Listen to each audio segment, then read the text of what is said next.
Evening. What's happening? No football for United this weekend. Loads of football in the mixer and some very pertinent football to what's going on at Manchester United. Tonight we're going to talk about Mitchell, but we're also going to talk about all sorts of stuff, and I'll give you all a bit of an update on what happened with my operation that didn't actually happen on Monday as well, and why that didn't happen and when I'm expecting it to happen. Right then. Paul Mitchell. I've seen a couple of people in the comments going, who's Paul Mitchell? So I think we should start with, who's Paul Mitchell? So Paul Mitchell is a football recruitment specialist. He's worked as a technical director, a sporting director, director of football, and a head of recruitment, which, depending on the club, just basically means the same sort of thing with a different hat.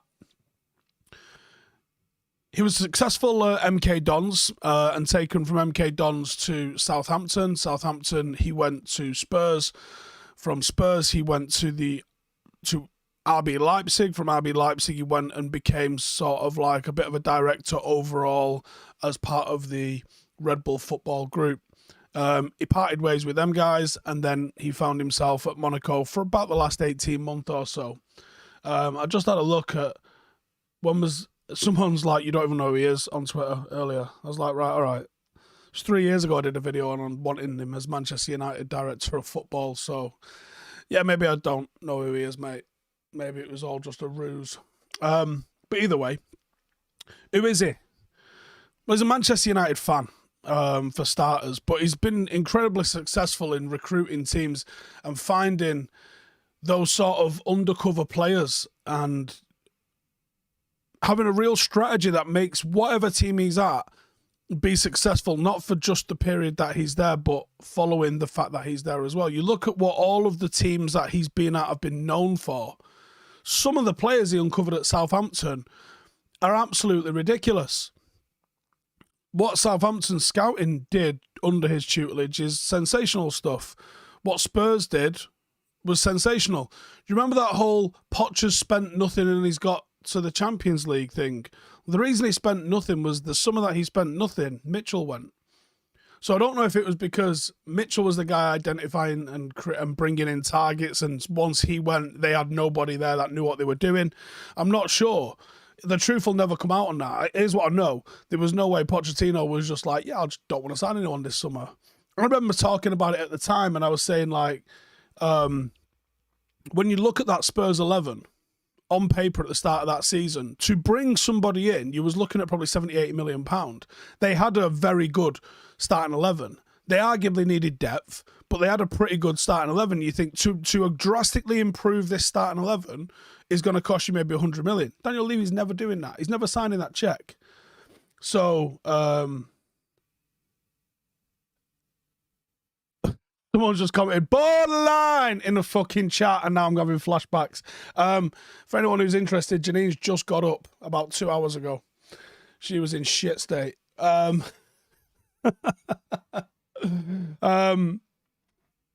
Mitchell, for my reckoning, he's one of the best sporting directors in the world. He's worked with Ralf Rangnick. He obviously is friends with Ralf Rangnick. He was at Old Trafford a couple of weeks ago for the FA Youth Cup clash. I felt like it was a coincidence. And there was something I wanted to say, but I refrained from saying it. And it wasn't that I knew anything that I couldn't tell you. It was somewhat personal with Paul that I didn't think I did anything to the narrative, and it wouldn't have worked, so there was no point in me saying it. Paul's a United fan. He's from a family of United fans. I think he might have been on the books at Manchester City at some point. But he's excellent at what he does. Now, before I went live, I was just having a quick read up on some certain stuff, and one of the things that I found was when the Saudis took over Newcastle, Paul Mitchell was one of the first people they tried to appoint. And I don't know if you can remember at the time, I mentioned it on Vibe. I don't know if I mentioned it too much on anything I was doing on my own, because I don't generally talk about other clubs too much on my own stuff. It's mostly just United. So I never really sort of delve into what other clubs are doing. Obviously on Vibe, that's something that we talk about what happened every weekend, don't we? So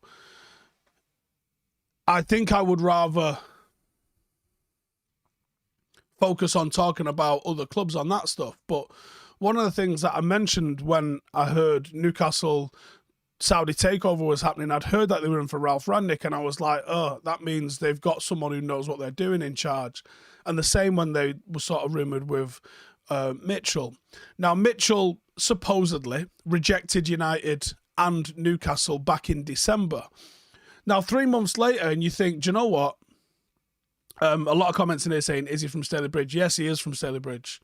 But yeah, so a lot of... I forgot what I was saying now.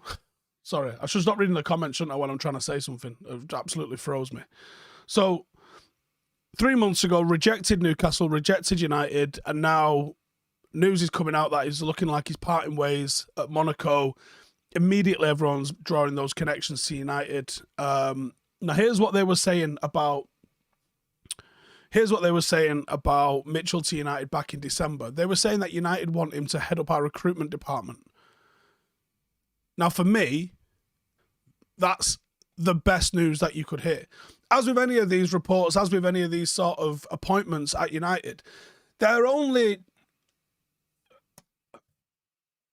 going to work if the person making those appointments gives power to those appointments. One of the problems with the so-called director of football role under Ed Woodward was it wasn't a real job. That was the sort of feeling about that job from the people who were offered that job.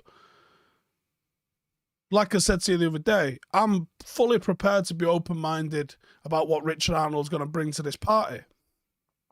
If he manages to bring in Ralf Rangnick, retain Ralf Rangnick following the end of this season, bring in Paul Mitchell, and by the looks of things, it seems like Erik ten Hag's really, really looking like he could be a possibility for United. I would say that's 3 massive football decisions taken for football reasons. And I don't know the last time that I could point to anything that was done on a pure footballing reason at Manchester United. And that excites me to a large degree. Because once this club starts making football decisions, then we can start returning back to the top of football. While we're trying to be a content creation company, you're not going to do it. I don't even have content drive what goes on at Paddock FC. The fucking football comes first at level 13. Yeah, the sponsorships and everything else comes first at Manchester United. It's fucking ludicrous. Ten Hag, Paul Mitchell, Ralf Rangnick, and I think we'll do bits. And do you know what? It's a real fucking shame as well. When you see some of the... there's some YouTubers that are United fans, supposed United fans, that have hammered players, that have hammered coaching staff. Mike Phelan gets a lot of shit. Why? We don't actually know what he does. From what I can gather, it's a proper admin role. And who better to do it than someone who's been at the club for 30 fucking years? He doesn't mean he's taking training sessions, but it's someone who understands all of the quite vast admin that's required at Manchester United. Do you know what Fergie said about what Mike Phelan did? He managed the commercial requirements from the football club.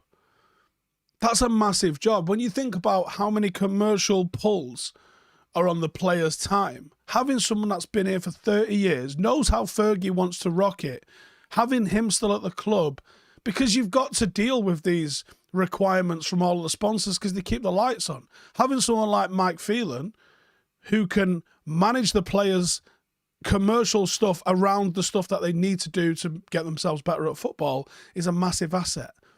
Imagine you bring someone who's been at Nottingham Forest or fucking Macclesfield or Leyton Orient or Chris Armas that's just come from the fucking MLS, right? And you say, right, yeah, you've got to do what Mike Phelan was doing. Where does he start? Kieran McKenna was absolutely fucking ridiculed as a coach when from the horse's mouth, from the players that are actually being taught by Kieran McKenna, the players were saying, detail, fucking sensational. Kieran McKenna's gone and took his first job with a struggling Ipswich side and fucking smashed it. People don't have a fucking clue what goes on inside these football clubs and just decide to start fucking bumping their gums. The latest ones in the firing line, Darren Fletcher. Do we know what Darren Fletcher does? Because I don't. But if everyone that's around him's happy with it, I'm happy with it. I'll only start saying stuff when I hear otherwise. I'm not just going to randomly start pointing fingers and say, the fuck does he do? He must be shit. How do you know he's not fucking holding it together? In a similar way that Ollie was holding a lot of things together, we got rid of him and it fucking crumbled. You don't know what some people are actually doing at the football club. Pranjal says, but why would Phelan also want to be on the sidelines during games? Because the guy's got 30 years experience at Manchester United. You don't know what sort of advice he's given, what sort of things he picks up on the sideline. He might be a fucking real good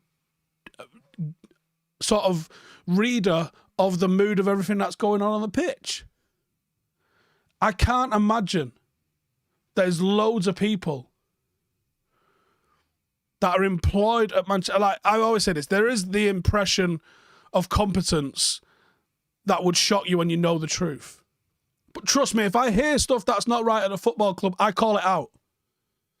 There are players that aren't getting the correct strength and conditioning programs. I know this for a fact. There are players that are not getting the help that they require when it comes to nutritional stuff. When I hear that, I will call it out. Until I've heard anything, and I haven't heard anything, the only thing that I would say with Mike Phelan, I spoke to him in the summer and was talking to him about various players, and I think he got it wrong on Camavinga. He said, I asked him pretty much directly about Camavinga, and he didn't think Camavinga would be first choice quality this season. And I would say, well, I think he got that one wrong. Because Camavinga looks like he's been fucking class so far this season for Real Madrid. Kieran McKenna got ruined. Michael Carrick got fucking ruined. Took over the team, had a very respectable stint as Manchester United manager. I hope he now goes off and makes his name properly. Ian says they might be shit at their jobs, we just don't know. People just pick on faces that are there the longest. If it's not the manager, it must be the coach. If it's not them, it's the director of football. Yeah. No youth player has massively improved under our coaching. I mean, that's just not fucking true, is it? It isn't true. 7 months felt like it was longer. Keep at it. Great guy, and all I'll say is borderline. He texted me this morning, Joe, and said I was drunk. Yeah, there's a lot of players that are underperforming, but you can't say in all his tenure that players didn't improve. He got the best seasons out of both Martial and out of Marcus. So for whatever he was doing, either the current manager isn't or hasn't been able to do, or explain why we were so good under him.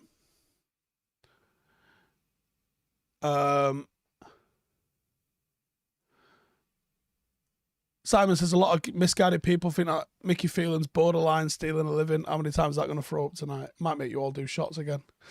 Yeah, listen, I didn't fully understand or know what he does. And when we got into the lift at work and I was like, what exactly is your role at United at the moment? And he went, same as it was under Fergie, really. I was like, right, great. There's no fucking help, is it? All right, cool, yeah, son. But if you read Fergie's book, he tells you, like, you know, he's not going to go into it Monday morning, 9 a.m. is what Mike Phelan does. But, you know, he sort of tells you. Do I know anything on the manager search? No, I do not.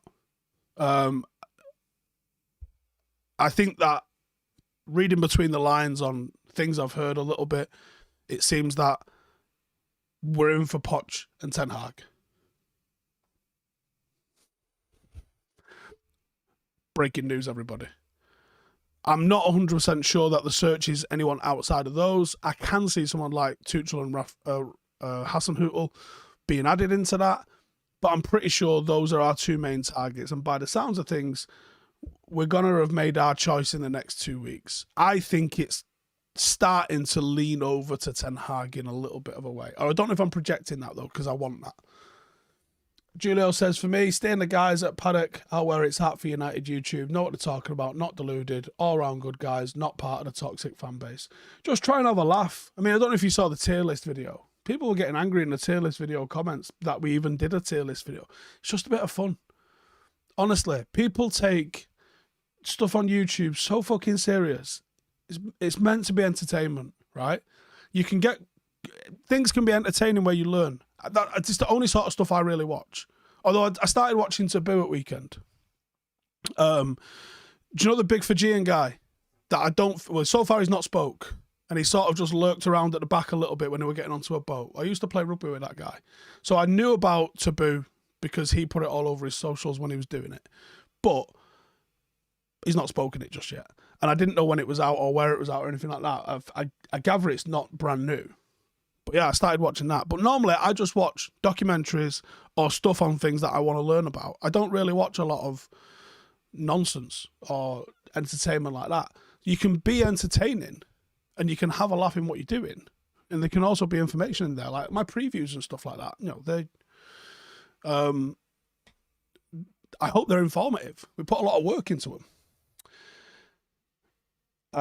Walsall Swift said, love the tier list video. Hearing you talk on the impact Cantona had on your love of football was interesting. Oh, that's 100% true, right? Paul Ince, this is genuine. Paul Ince was my favourite player. I actually got a birthday card off Paul Ince. On the front of it was like a horse theme, like an equestrian kind of theme. Do you like girls and boys, I guess, who like ride horses? Well, my dad went to the cliff, and the only card that he could find at the petrol station on his way to the cliff was a horse thing he won, and he got Paul Ince to write me a birthday card for, I think it was for my 7th or 8th birthday. Paul Ince was my favourite player. But what did I like about Paul Ince? He was combative. I always like combative players. And then Cantona came, and you go, oh my God. Oh my good God, this is football. The confidence that they fucking collar up. Walks onto the pitch, fucking chest out. If you didn't do that in the playground, you're a dickhead. You know what I mean? Just... Cantona was so different. You got to think, right? Think back to 80s English football. It's 4-4-2, and we're going to do 50-50 balls. The centre-half and the centre-forward are going to elbow the bollocks off each other. You're not really going to see football on the floor. The pitches are awful. It's going off in the stands. And then Cantona just brings that ball out of the sky. I don't mean like he controls it out of the sky, but he starts you playing on the floor. If you go and watch some of the one-touch counter-attacking stuff United used to do back in the 90s, it was breathtaking. And it all, in my opinion, came from Cantona. Prior to Cantona, United were like a 1-0 team. Really hard to beat, but we'd struggle to score sometimes. So if you did manage to score, which didn't happen a lot because we had a good defence, if you did manage to score, you might get a draw out of us because we're not scoring loads of goals. And then Cantona comes in and we learned how to twat teams. He was literally that influential. Giggs matured under him. We became more expansive and expressive. You had Kanchelski's flying down the right-hand side. Giggs flying down the left-hand side. Mark Hughes is the big battering ram that would just sit on his fucking massive quads and shortest shorts in the world and hold an entire back four off with his arms. Lay it off to Cantona, who'd do the fucking pretty little finishing on the top of it, and he would score goals and he would create chances. And he did it with this arrogance and attitude I have never seen replicated. If somebody did it now, you wouldn't believe it was real because it was almost so false, but it was authentic. Like, it was too much. It was almost too Hollywood. This fucking gunslinger, rogue, rebel without a cause sort of attitude. My fucking God. And when I say football being black and white and he coloured it in, he literally coloured it in. He literally made you see this beautiful game that otherwise was a bit binary. it was a black and white newspaper report that became 3D and brightly coloured. That's what he did to football, for me at least. And he was sensational. Absolutely sensational. Manchester Maverick says, would love to meet Eric and have a Cronenberg with him. Joe, this is why I love Joe Smith, right? Joe Smith's ex-girlfriend was someone Cantona knows, just from when he was here and working with her and stuff like that. And he invited her out for something to eat and a few drinks last time he was in Manchester. And Joe got to tag along and he didn't take a single photo. And I love that. I absolutely love that. It was just fucking too perfect to ask him for a photograph.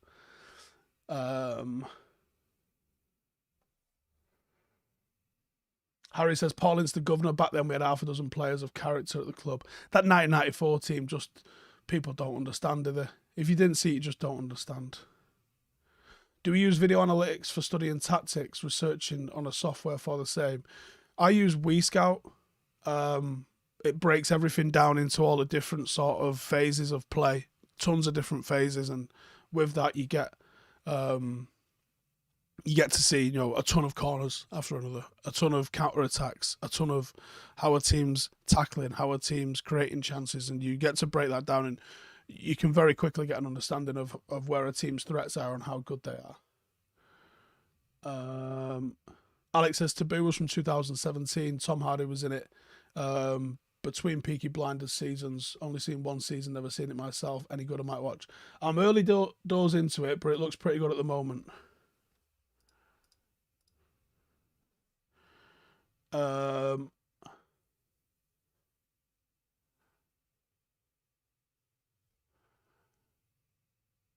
Would any billionaires be queuing up to buy United if the Glazers put us up for sale like Chelsea? I think they probably would, looking at the way Chelsea's gone. That's kind of shocked me a little bit, the way, how quickly that people got into it. Any inside info on summer transfers? Not yet. Raf says, the way Steve loves Cantona, I love Beckham and Pirlo. Effortless players who ooze class and are just class. Would I prefer Tielemans or Chumeni? Yeah, listen, don't ask me either or, because I'll just take whoever you're not having. I really will. I keep it that simple. Darren says, growing up in Manchester as a United fan in the 90s was class as a kid. Best times ever. Do you know what it is as well? The best time ever, just being able to go to the cliff. And there was people there, but there might be 50 people there. There wasn't 1,000 people there. And you could go, especially in the summer holidays. You can go in the summer holidays. It's a bit of a mission getting buses, but you can get buses out there and you can go and just fucking go hang out and watch training. They used to train on at the cliff or just down the road, and they're just behind like a blue rope. 20 metres away, there's fucking Eric Cantona. There's David Beckham. And no one really give a fuck. It was so cool. And now they're all hidden away and you're not allowed to watch. And if you do get to watch, they'll let you watch like the 15-minute warm-up, but then you'll never see the bit of the technical session and all the rest of that sort of stuff. Oh yeah, Alex says, any update on the operation? Okay, so my operation was scheduled for Monday. And then I got to the doctor's on Monday morning. And he said he was doing some CPD last week, or the week before, I guess now. And he went to a talk on compartment syndrome, which is what I've got. While he was there, he was asking a lot of questions, because obviously he's got a patient at the moment. And he ended up chatting to the guy who was a proper specialist in it. And he said, Leicester Royal Infirmary has got a specialist compartment syndrome testing thing. Now, there's 4 compartments in your calf. He normally measures and cuts 2 of them. But with what I'm trying to do in terms of like rejoining the army as a reserve, he wanted to be more accurate rather than just the 2 that he cuts are the most common. But he was like, if we're cutting you open, we might as well know for sure. I'm a bit annoyed because I could have been halfway recovered at the moment now. But I guess it's better to to be accurate, find out for sure which compartments have got the pressures in them, and then get them operated on properly. But I haven't even got my appointment yet for the next part, so a little bit annoyed that I've not had it done, because I'm just fucking desperate to get going, to be honest. I'm against the clock. I need to be in shape again by the end of this season. By the end of 2022. I've actually spoken to my unit that I'm planning on joining. I've got the entry requirements. There's 2 cadres a year that I run in. It's not just a regular reserve unit that I'm going into. So there's a lot of fucking stuff I got to do, and it's going to be a hell of a challenge. I think I'm probably not going to do it, in all honesty. I'm going to hurt myself to do it, but I think the odds are against me in doing this. For anyone interested, it is 4 para that I'm looking at going into. The entry requirements are fucking brutal. And from the fitness condition that I find myself in now, I feel like I'm a long way away from it. I can actually pass the basic army fitness test right now, which I find hilarious. The visual condition that I find myself in at the moment, I feel like I'm miles away from being what I'd recall fit. But I can actually pass the basic army fitness testing right now. I can't do it without injuring myself, and there's one thing to be able to pass today. You got to be able to pass the day and still do the same thing tomorrow with some resilience. So that needs building, and I can do that over the course of the next 9 months. But I also need to get run times down. The entry requirements for 4 para are a hell of a lot lower. So I've got a 8-9 month, 8-9 month. Hopefully my recovery doesn't take up a large chunk of that to be able to get those run times down. I have lost 42 pounds so far. I reckon I probably need another 30 off. And I think I'll be in an alright condition to do it. And he says, fucking hell, brother, there's army selection, then there's para selection. I know. What's the main reason for wanting to go 4 para? Identity, I would say. I think a lot of people, rightly or wrongly, identify me as someone who's out of shape and just talk shit on YouTube. I don't identify as that person. Whether that's right or wrong, it's how I feel. This is who I am. This is who I identify as. So I have an opportunity to do it before my 40th birthday. I have to pass P Company by the time I'm 40. I spoke to 4 para on Thursday or Friday, Thursday. And they said the reason for it being 40 for the cut-off is because of the milling. Obviously, the milling, you knock fuck out of each other for 60 seconds, don't you? But to pass the milling, I've got to do that before I'm 40. They won't let you do it after you're 40. So I turned 40 on 5th of December 2023. So 18 months time-ish. The cadres are 6 months long. I have to get on the January cadre and pass P Company before. Well, I'll probably have 2 goes at P Company if I pass through the basic selection cadre. So that's what I want to do. I know the odds are against me, but the way I see it is if I get in a condition where I can even get through the combat infantryman course with 4 para and be in a condition where they put me forward for P Company, I've already won. From the condition I was last year, let's say, or the last 2 years, I got up to £293, which is far too much stay. I mean, I like a lot of stay, but it's far too much stay. So, having the thing to aim for is good, because now I know there's black and white pass or fail scores. I know what I need to get to. There's no, I feel like I'm fit again. I'll know. It'll be pass or it'll be fail. If I get to the point where they put me forward and I fail, and I fail it twice and there's no time left to actually get in and do it, well, I'll hold my hands up and I say I had a good go at it. Like I said, I think the odds are against me. The odds are against me because of age. I think I can probably get up to the fitness standard. Can I get up to the fitness standard without getting an injury? And can I get up to the fitness standard where I've got the resilience to be able to do it on a Monday, and then a Tuesday, and then a Wednesday, and then a Thursday? Because for anyone who knows what P Company is, it's fucking brutal. And it's daily. So that's what I intend on doing. Yep, it's going to hurt. It hurts when you're young. Yep, it fucking hurts when you're young. And it'll hurt even more as I'm a ball hair away from 40, without a shadow of a doubt. I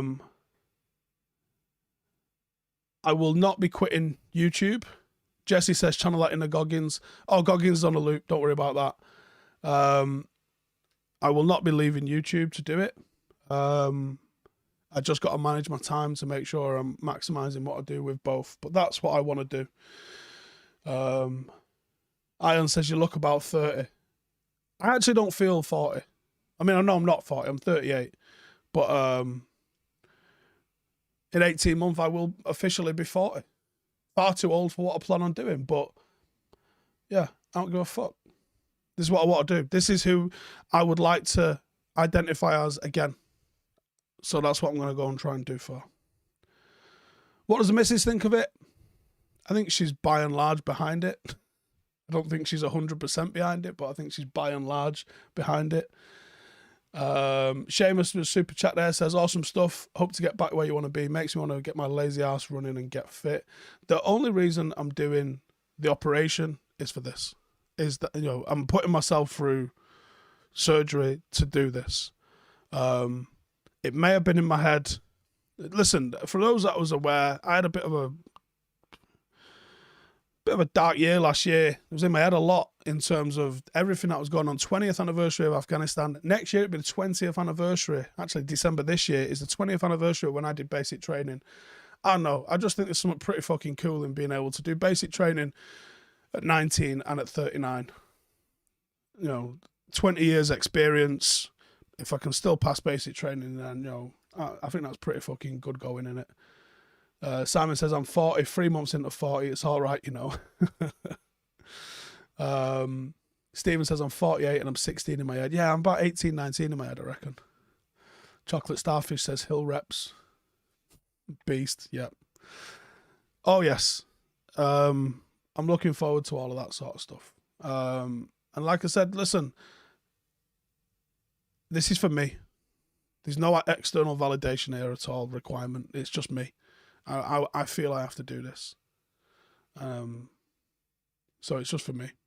And if I fail, as long as I can look myself in the eye and say, did you give it a fucking good go? Okay, cool. Like I said, if I get to the point where they put me forward for it, and that tells me that whether I pass it or fail, I got to the standard. I got to the standard where I could at least be considered fit, because no one's getting put forward to go and do that. You got to do 6 months of your basic training plus the two weeks of the combat infantryman course anyway. I'm not getting put forward by the 4 para staff unless I'm in shape and I'm good enough to. You know, they're not going to want fails on their hands. So as far as I'm concerned, if I get it, if they put me forward, then I've done what I set out to do. And then it's just a case of, can I stay injury free? Because I reckon after the 6 month beat up and stuff like that, I should be able to pass it. And if I can't, well, I fucking can't, can I? Injuries is what something I'm a little bit concerned about, but it is what it is. The comments have just frozen on here for me, so I'm going to try and get them up on my phone. Make sure my internet's still on. I think it is. If anyone's still got me, let me just get my comments up on my phone just in case they're not. Well, I'm still live. I'm going to come off this page because I think this is what's killing the internet. No, I will not be going in as an officer. KOTH says, Mike says, you'll pass it, no worries, just stay focused. I don't know about no worries, mate. It's a little bit harder than that, you know. Chris says, bit of a down about I turned 36 and started getting major anxieties at the thought of how fast and fragile life is. We're all dead at the end of the day, mate. You might as well just go and try and do something you enjoy doing. Am I more scared of going back in or what Janine will do to me if I get injured or stuff? I don't think she's going to let me do another tour. I'm pretty sure she doesn't want me to do another tour. The tours when you're a reserve come secondary to family and career. So the chances of me doing a tour, pretty slim. But yeah.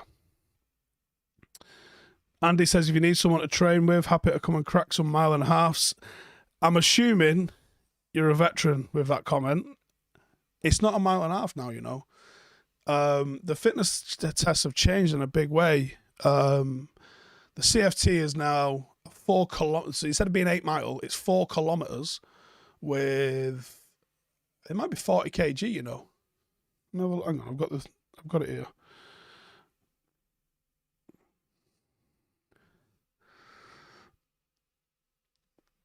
Let me just see. Yeah, it's 40 kg. So 40 kg, 4 kilometer tab, 35 minutes. Which I've been doing. I've been doing those anyway, over some serious terrain. So I'm very confident with that. That's not a drama. And then you drop 15 kg off and you do 2 kilometers with 25 kg. And that's simulating sort of a tab followed by a bit of a final assault. So you got 12.5 minutes with 25 kg.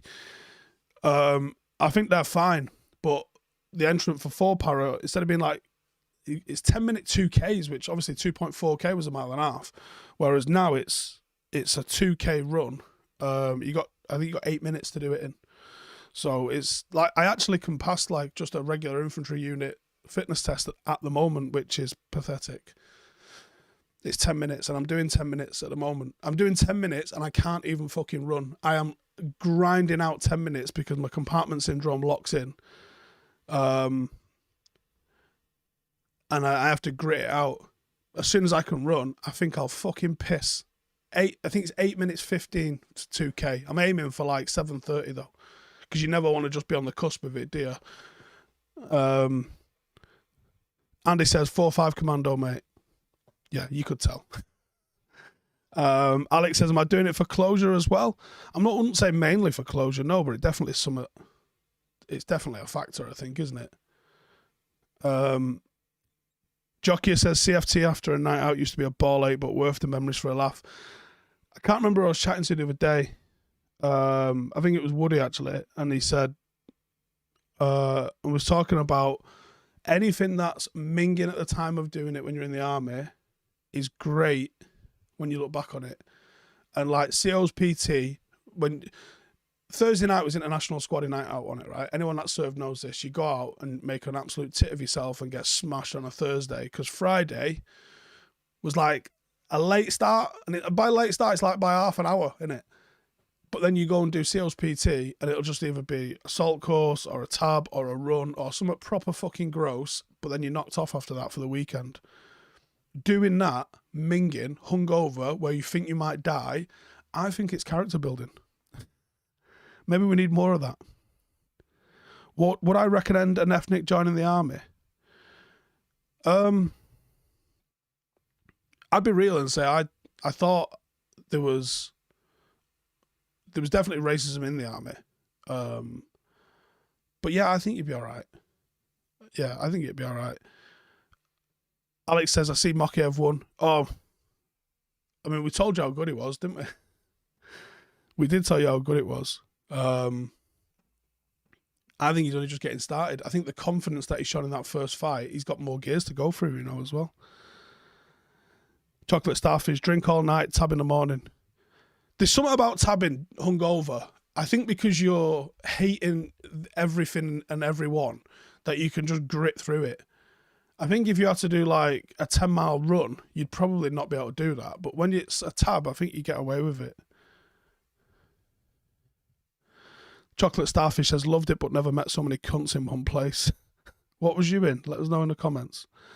Joe says, just need Brendan in UFC now, but he's getting that bag in PFL, to be fair to him. Brendan could win $1 million this year. And he's, you know, if he's not going to win it, he's going to be first or second on it again, isn't it? Akbar says, "Oh, I've joined late. I'm watching from the start. I've had a good weekend watching football in the F1. It's crazy how United not playing makes a difference."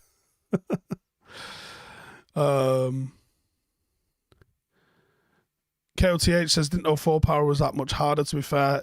From what I can gather, so when I was doing my initial research, the entry to get into any other reserve unit is 4 weekends, or you can do it as a consolidated 1 7-day block, and then a 2-week block. 4-power is 11 weekends, a 2-week block, then 5 weekends for P Company, and then 1 week for P Company. So I'll be missing from the football team every other weekend for 6 months if I pass. As I've said in the past, though, my role with the football team will increasingly not be me coaching it, and it will be me taking a step back. And I have something that I need to do with a ticking clock, so I'll be doing that. Viral says, "How did Barca turn it around so fast?" Barca really turned it around with a quickness, didn't they? They're not out the woods just yet. I've got proper itchy eyes, me, today. If that's just, am I dehydrated from last night, maybe? When is my operation? Oh, yeah, on that, at the moment, I don't know. Dan says, "Thoughts on Paddy the Baddie? I saw McCullough retweet something on Twitter about tweets from a couple of years ago." So, yeah, McCullough was texting me about these earlier. Paddy was saying to him, "You're not even from the UK. Just put the flag down," essentially. No, he isn't from the UK, but he represents the UK. He represents it at wrestling. I think he was trying to represent it in the Commonwealth Games at Jiu-Jitsu maybe as well. If not, he was definitely trying to do it at wrestling. He came here as a refugee, as a child, from Dagestan. I don't think he identifies as Russian either, to be brutally honest with you. And I think he identifies more as Mancunian than English, which is fantastic, isn't it? But Mokiav petitioned hard to become a naturalised UK citizen. And to be honest, I've never met a more dedicated, polite, humble, awesome young man in my life. And if by accident of birth he wasn't born here, who gives a fuck? He represents everything good about the UK. No one's from the UK, really. Everyone's a fucking mutt from somewhere. I got blue eyes. I'm fucking clearly Scandinavian or some shit back in the day. You know what I mean? Like, no one is from where was your mum and dad born? Does it matter? He feels British. He's got the fucking passport. Jobs are good. Aren't you Scouse? Don't you identify more as Scouse than English? So why do you give a fuck what he identifies as? But yeah, I mean, he's absolutely fucking sensational. And literally, there couldn't be a more fucking humble, hard-working fucking kid. Alex says, "Yeah, embrace the UK as his home, and he was welcome here. Home's where you feel, not where you're from." Perfect. Lad says, "We'll be watching all of his fights now. Kid looks like he's going to the top." 23-0, world champion 2 times as an amateur, now 7-0 as a pro. Yep. Is Manoa from the UFC from Lewisham? See, I think Jimmy Manoa was born in America, but have you heard him talk? Guy's cockney as fucking jelly deals.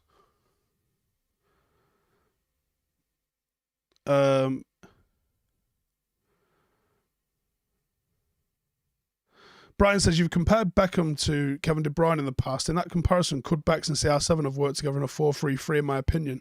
Yes, I think they would have done. Yeah. I'm going to go watch the Uncle Pat fight. I will, but I'm sad. I am sad. I'm sad that he's doing it. Palash says, "We're all from Africa. All of us." Fact.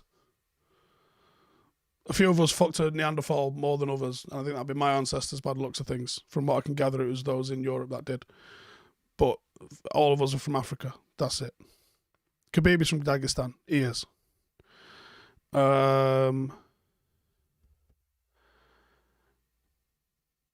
Baz says he's not Russian, he's from Dagestan. Trust me on this. Yeah, I know that, yeah. I know he's not, but that's the flag that he comes out of.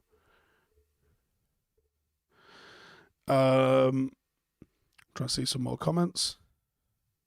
Some people still talking about Paul Mitchell. That was half an hour ago. Relax. Thanos says, me and the lads usually crack up at the bits of the army that at the time were shit. The only thing that'll never not be shit is stagging on. And for those that aren't aware, any military camp that you drive around to in the country has got some poor fucking private on the gate standing there, and you do 2 hours on. Some places you do 2 hours on, 2 hours off. You get a good place, you'll do 2 hours on, 4 hours off. But it's still fucking disgusting. And you're fantasize about, someone just fucking come and try and break in or something so I can fucking unload. Not gonna happen. Borderline. Javi's looking good, says Raf. He is.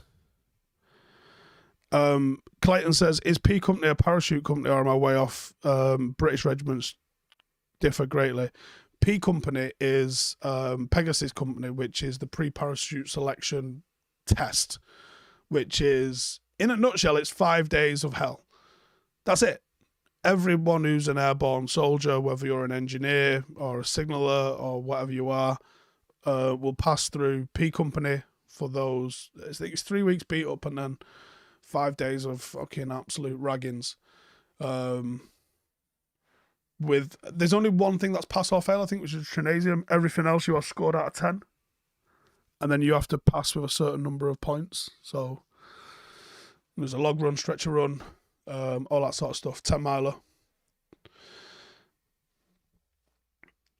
Saul says, think Real Madrid are the better team, though. I think Real Madrid could go up to the fucking moon in the summer if they're going to get everybody that they're planning on getting, I would imagine. Alex says, in Latvia, they have military personnel guard their freedom monument from the Soviets. They move around sometimes, but they're miserable as fuck. Stagging on's horrible.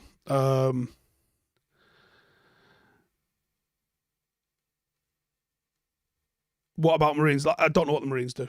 I know their course is equally as mental, and their Marine, is it the Marine test?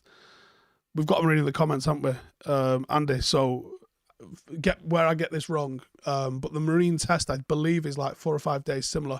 And is it 30 mile or 20 mile over Dartmoor is their final test? If you put them side by side, the Trinasium is going to look a little bit like some of the aerial confidence tests that the Marines have to do, where they dangle off a rope and then they have to regain back on it, which looks well hard. The test will be different, but I bet there's nothing between them. And fucking leopard crawling over those mud flats in not Poole, is it? Limpston does not look fun. Fucking hell.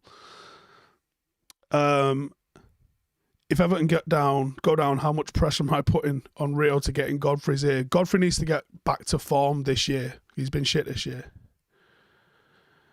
Did Simeone's shithousery frustrate you because it did my head in? Yes. And I was also sort of impressed with it. When is the FA Youth Cup final? I think it's penciled in for the back end of April. When are we getting me and Joe watch other sports? Soon, hopefully. Who's Paddy fighting? Suarez. Now, if he was fighting Suarez, I would have a different attitude to it. I don't know who he's fighting. I guess he's a YouTuber. I don't know. It might be off Love Island for all I know.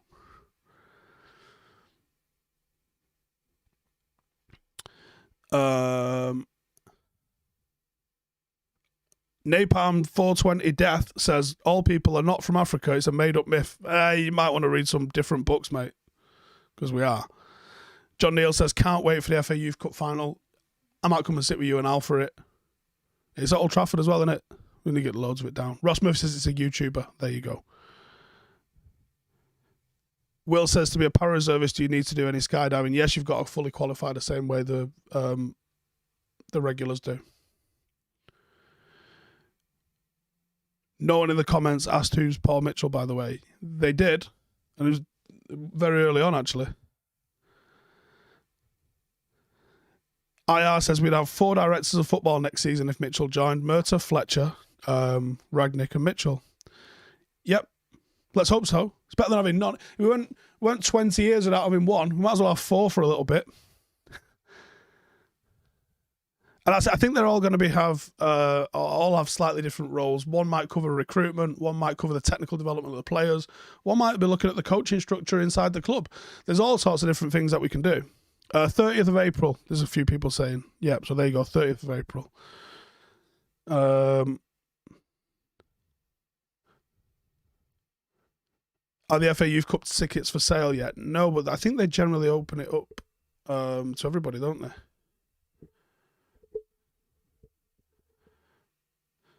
Rodney Mueni says, in Africa, which bit of Africa, mate? It's a big old gaff. I don't know if you knew that. And I mean, by big old gaff, I mean it's fucking ridiculous. They take soldiers to the forest, Hunger Games type of training. I'm going to need to know what country that is because I'll look into it. What roles do you do in the reserves? Not very clued up. Asked on it a few times. Sorry for spamming. I don't know what the roles are. So the Fort Power are actually recruiting in Manchester. I was going to go anyway, and I was going to go to the Altcar one, which is near Liverpool. But they're recruiting in Manchester. So they'll probably end up with just a platoon worth in Manchester. I think they're just regular rifle company. Honestly, I don't give a fuck what job they want me to do. If I get in, I'm not asked whether it's machine guns, mortars, sniping. I can't imagine it be anything that specialist. It'll probably just be a rifle company or a rifle platoon. I don't give a fuck. If they want me to be the fucking signals bitch, I'll be the signals bitch. I just want to fucking get past. Not bothered. AKN says, how do I deal with a broken heart? Shave your head and get pissed for 4 months. It'd be right. Is that TA or full time? It'd be. I don't think they call it TA anymore. It's reserve. So it'd be reserve. So my commitment once passed is probably about once a month.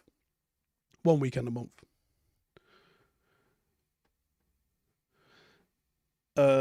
Dave says, this guy under Ralph with Ten Hag as coach, that's a fucking start. Maybe over a decade of abuse has made the Glazers about their cash cow dying. They're in, or they were in Bahrain at the moment. Where do you get one of these tops you're wearing from? That's the neat part. You don't. I get a lot of the stuff that Puma do. So this is just the quarter zips that we get them in black and red for the coaches and the players. I'd fuck about and get loads of different stuff just to see what it's like. I like these tops. They don't stay clean very long, but I like them. We may or may not make these available for the public. Jake says, Steve's love for Cantona is my love for McTominay. What fragrances do I wear? I've been wearing Million. Who's that by? Can't remember who that's by. Is there one in here? There is not one in here. There is one of these in here, though. I wear CK1. I do wear Hugo Boss, but I've run out. I haven't bothered my ass to go get one for a bit. I've got Davidoff Adventure here. I wear that a fair bit. I like that one. That's a cool one. Kenyan Forests, survival mode with map and compass, 30-mile forest, very brutal. Yeah. Yeah, Paco Rabanne Million, that's the badger. Blatt says, no beards in the army. Yep. When you see me go down just to the Freddie Mercury mustache, you're like, oh, I know what this fucker's doing. Potentially by the back end of this year. Thanos says, I'd give Ralph a 7 out of 10 for his tenure so far. Do you know what? I'd probably roll with that, to be fair. Valid says, Steve, I just saw the league table and we're 6th. Only matters what it's like at the end of the day on the 38th game. Santa says, videos circulating of civilians in Ukraine being punished by paramilitary groups and National Guard being called marauders. Jesus. Is the OT revamp thing a PR thing? Why has it come up all of a sudden? Yeah, I feel like it is. Why are you not allowed beards in the military, says Waleed. Honestly, I don't fucking know. If you've got a religious exemption, so like Muslim soldiers, Sikh soldiers, they're fine with it. They can have one, but I think they have to keep it like oiled or Vaselined or some shit like that. The whole reason is they say it's because of the seal on your respirator, which is fucking nonsense in it at the end of the day. I think the Canadians let you have a beard now. I believe the RAF or the Navy let you have a beard now. I feel like it's coming. I feel like it's coming that you're going to just be allowed a beard. If it's neat, you can't just look fucking homeless with it. But like if it's, I mean, man probably need a bit of a tidy. But like, you can't say it doesn't look fucking good. or it looks better clean shaven. You know what I mean? That'll be one thing that'll take years to overcome, but yeah. Tom Rice says, literally just watched Zero Dark 30 and Chris Pratt has a beard. Hollywood lies. Yeah, but he's Navy SEAL and they get to do what the fuck they want. Ant says, RAF's allowed a beard for a number of years. Yeah, I've seen some dudes in uniform. It looks good. Have I seen the woeful piece on Maguire on the United website? No, I have not. Santa Notch says, weren't beards banned in the police force many years ago? Yeah, I think they were. But you see, almost every male copper that I see now has a beard. And they're like, similar length to mine. Like, I don't see what the... Is Makola Bangladeshi? He's from Birmingham, mate. No beards is just about uniformity. Yeah. You are allowed a mustache. Yeah, that's why you'll see a lot of lads going with like the proper fucking 70s style handlebar mustaches, aka tortache. I couldn't fucking grow one proper when I was in. So I did a fucking exercise in a respirator for so long. My signals exercise, you end up in full Romeo on the fucking net. I think you got to make sure there's a fucking transmission every 10 minutes or something like that. And it was like 48 hours in a respirator or something like that. And it was just on the bottom of my fucking chin, my respirator was rubbing, and I had a little 50p size bald spot there for years. I mean, it's probably not even visible now, but right in the fucking middle there, nothing would grow. Pathetic.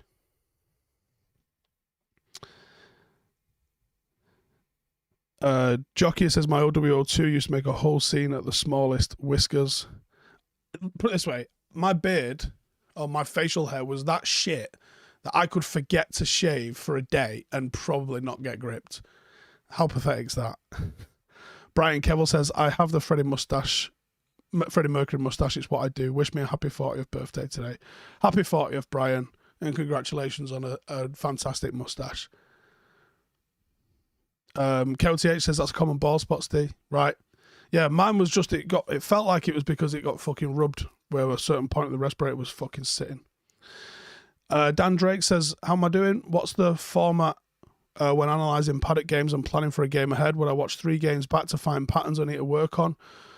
I break down every game. I do it with an analyst called Jack. And we'll break the game down and we'll just look for individual patterns.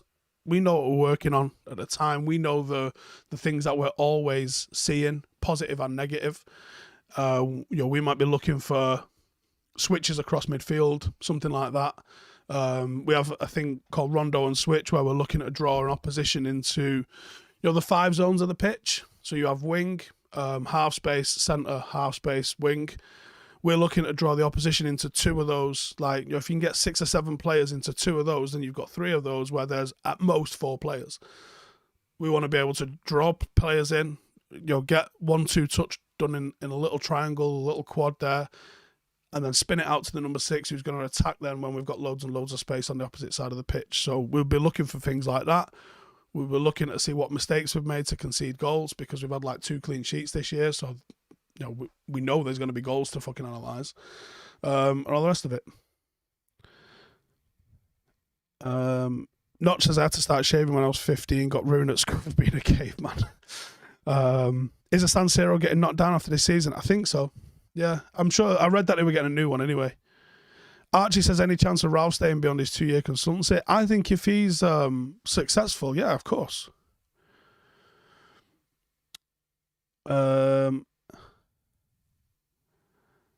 Camavinga coming on second half for Real Madrid, who are 2-0 up.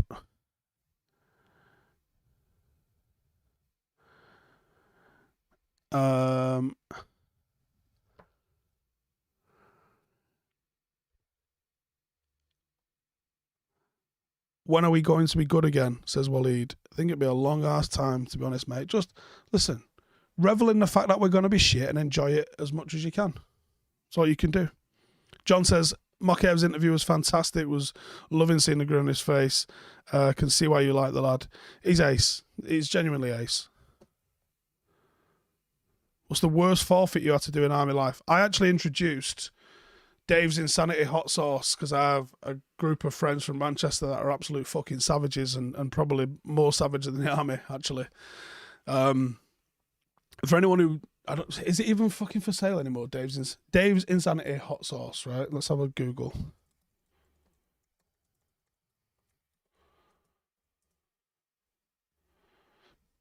It's on Amazon, $8.99. Get yourself a fucking bottle. I introduced this as punishment. My old sergeant, Coops, fucking go on Coops. He was a crazy Londoner Spurs fan. He used to have a little metal paddle, and if you fucked up, you got your ass paddled. Which, when you think about it, the military's just a job, right? It's a different kind of job, but it's a job. Imagine you go in, let's say you work at the fucking petrol station down the road, right? You're going to work tomorrow, you're late. Boss is like, right, bend over the desk and paddles your ass. Anyway, I introduced the hot sauce. You have to do an inch on the ruler of hot sauce. I remember we put the, and you just eat it. And it was a lad fucked up. I can't remember what the fuck he'd done. There was a lad fucked up and he decided to try and snort it instead. And then he nearly drowned trying to get water up his nose to cool his nose down.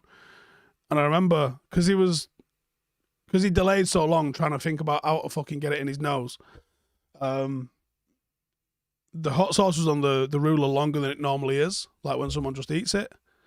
And by the time he eventually snorted it, the ruler had been cleaned where the hot sauce was. Now, if you read the bottle for Dave's Insanity hot sauce, it says it can be used to remove stains from your driveway and wooden floors. It's fucking brutal stuff. Did I ever find them Chris was on about? There's a lot of people sent me some that it could have been, for sure, yeah.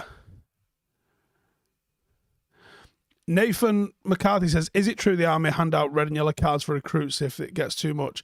I've heard that's something that happens. Like if a recruit gets shouted at, they get to give their fucking instructor a red or yellow card. That was not a thing in my day. I got hit with a log in basic training. Come here, mate. That's a yellow card. You can't hit me with a log. What are you doing? Imagine. Watching your entire bed space go out the fucking window because there was a bit of fluff under someone's bed 2 rooms ago. I think that's a yellow card, that, mate, I reckon. Fucking stop it.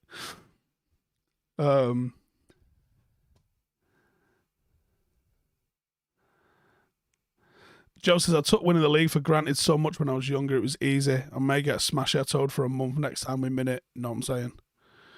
Rarely getting smashed. Are they? Interesting. Irons, have I tried McGregor's whiskey? No, I've not. Not saying I wouldn't, but I haven't. Chocolate Starfish says, shit in his helmet a day before a full kit tab, put it in a freezer. There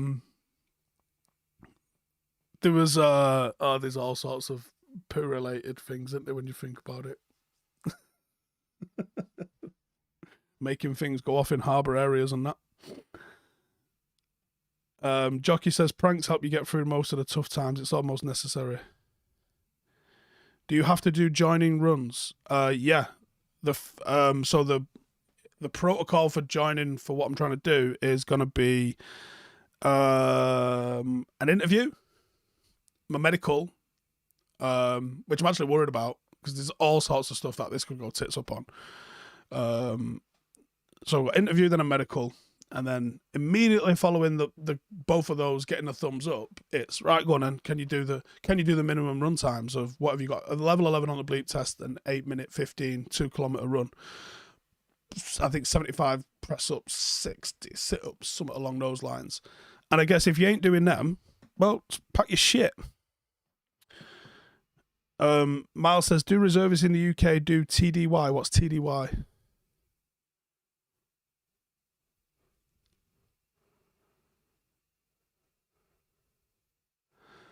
Clayton says, you're a rum guy, but if you fancy a good bottle, Lagavulin is a fine Irish Scotch. Maybe we'll give it a whirl one day. Steve, have I ever been to Uppies and Downies at Workington? It's a massive game of rugby with no rules. No. GD says PSG got slapped again today. Yep, I heard. 3-0 off Monaco, right?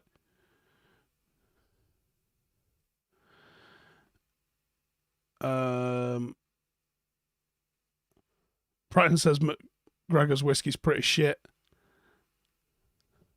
Ant says, is there one thing in PT that you hate? It was running, but now I know it's because I had a condition and that was it, really. My calves used to hurt. It turns out I had a thing my whole life. Do you still do bleep tests for fitness tests? Or go more for Bronco to introduce stop-start mechanism? I think depending on like weather and availabilities and all sorts of shit, I think the bleep test is a good one to sort of throw in the mixer. Chocolate Starfish says on the Carder, had to take the whole inside of the block and set it up in a car park as per the block at 11 p.m. and then move it all back at 4 p.m. 20 lads crying, some laughing. Oh, did I ever play Freckles? I never played Freckles. I only ever heard of Freckles. There's some shit that you do in the military that you just it's just hilarious and it makes no fucking sense whatsoever. There's so much of what you're doing is nonsensical and therefore hilarious.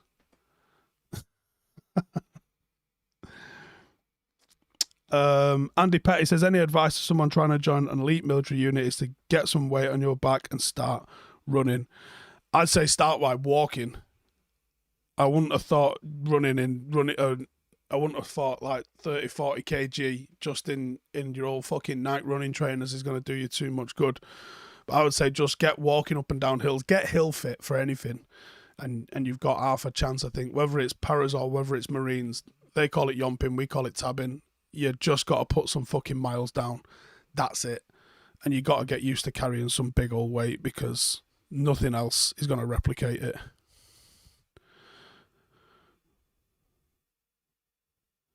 But yeah, you're going to have to get used to weight on your back. The last exercise it was my junior carder. It was the last it wasn't the last exercise. It was the last proper course I did. I did an exercise in the fucking snow. Out of RMR Newcastle, actually, the reserve base there, because we stayed there one night indoors. But yeah, it was in the snow somewhere pretty fucking local. Is that Spade Adam up near there? I think it is Spade Adam, isn't it, up near there? But yeah, my junior carder, I was carrying 60 kg, rolled my ankle, broke my ankle, carried on for about another mile before I realised it was broke. Just took some ibuprofen and Lucozade tablets. See, this is before Haribos and fucking energy gels. It's 2008. It was Lucozade tablets, the little dextrose, dead powdery ones that just make your mouth dead dry. Smashed a whole pack of them in and a load of ibuprofen, and I was still in pain, so I had to sit down. And then, yeah, absolutely fucked it. But you got to get used to carrying that sort of weight. We weren't running with that. We was just doing like a fairly low pace patrol into a harbour area, so there was a timing, but it wasn't minging. Like 15-minute miles, it was fine, I think. It was 13-mile insertion tab, I think it was. It was fucking well long. They give you a whole scenario, whether it's like a fighting patrol or whether, I think ours was a peacekeeping one, so we had to patrol in berets, which essentially just fucking woolly hats. And this is June or some shit, and it's well hot, and I'm carrying 60 kg. And I'm sweating my fucking balls off. Body armour on. Fucking everything. Carrying all sorts of shit. Yeah. Roll my ankle over a bit of loose rock. Fucked it. Give my GPS and map to my mate, Jay. I think he went 100 metres and then he fucking tore his ACL. We had to both get Casavac'd. And then we both got fucking... they put us in a private room in a hospital. We got some wine and got fucking smashed.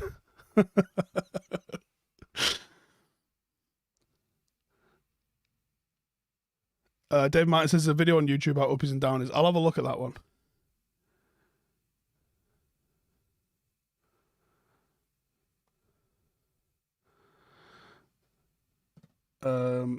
Yorkies ain't for girls or civvies.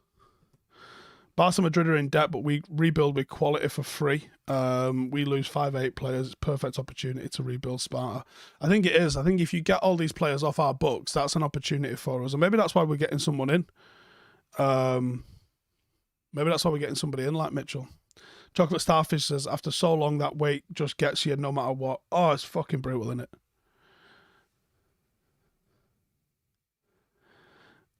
Barca's always been in some fishy business, possibly. Joe says, would you ever do a Tough Mudder? Yeah, do you know what?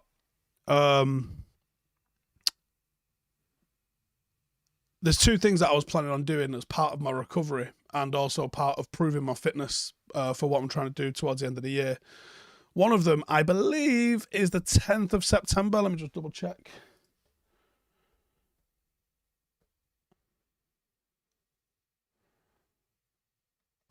No, sorry, 3rd of September. 3rd of September, and that's the Paris 10 at Catterick, which is the training area that you do Peak Company on, and you do a 10-miler on. It's not the exact route. It's a very similar route, though, and similar terrain. That's £35. I'm trying to do that in 1 hour 50 over the Land of Nod, if anyone's aware of what the Land of Nod is. Hilariously named horrible bit of terrain. And that's the 3rd of September this year. So that's on my calendar as something I'm trying to do. It's about 22 weeks away for anyone interested. And then the week after, Tough Mudder Northwest. And one of the things I was going to try and do is Paris 10, then Tough Mudder, and then do all of those entry tests in 2 days, essentially. So the 4K with 40 kg, the 2K with 25 kg, they're done back to back. And then the press-ups, sit-ups, 2K run, and a bleep test. And if I can do all of those in between doing Tough Mudder and the 10-miler, then I've proved to myself at least that I can do it under the times, and I can do it with the resilience of having to be able to do it in consecutive days. So that's what I'm trying to do. Big year of focus. Just need to get carved open first, and then I can start. I'm frustrated at the moment because I haven't got the motivation to go and do the gym when I know I'm going to be sat on my ass for a month. So I just almost want to get it blasted off and then get in a mix with it.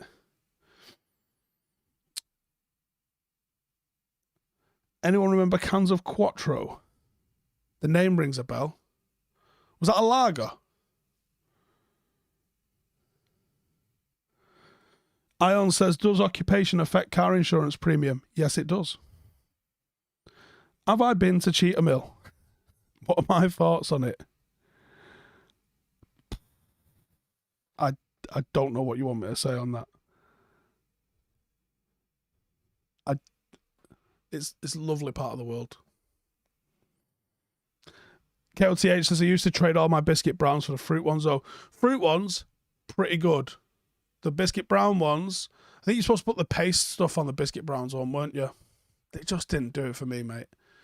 I was having to think about this the other day. So I've actually just bought some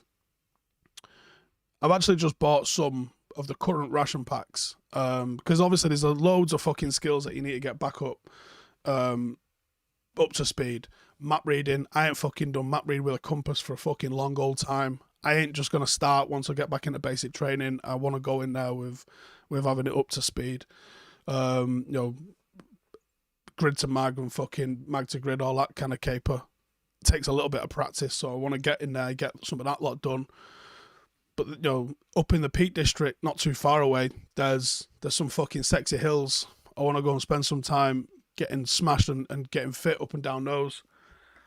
And I was going to take either a little bit of belt kit with us or even just a brew kit just to get into the habit of, stopping, getting a fucking Hexion or even if it's gas, and just get into the habit of, that sort of admin routine in the field again, because it's a skill, and obviously I haven't done it in over a decade, so there's something that you've got to fucking practice and get back in the mixer with. But I've just ordered the new ration packs, so I'm really interested to see what the contents of those ration packs are. Well, I was still in. I don't know about those. I mean, by the looks of it, everyone's a similar age to me that's in the comments here now.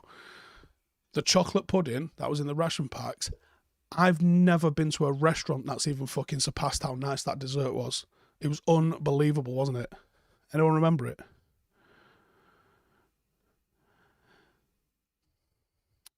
Chocolate Starfish says my admin was boss. It's got to be on it. You can't just be fucking all over the place. The treacle one. I didn't like the treacle. The treacle, the chocolate and the treacle were the same, like, dessert sort of fucking designation, weren't they? But the chocolate pudding one was absolutely sensational. Andy says, I like the burger and beans. The sausage and beans one was probably my favourite breakfast one. Did I have Freddy Chef? What the fuck is Freddy Chef?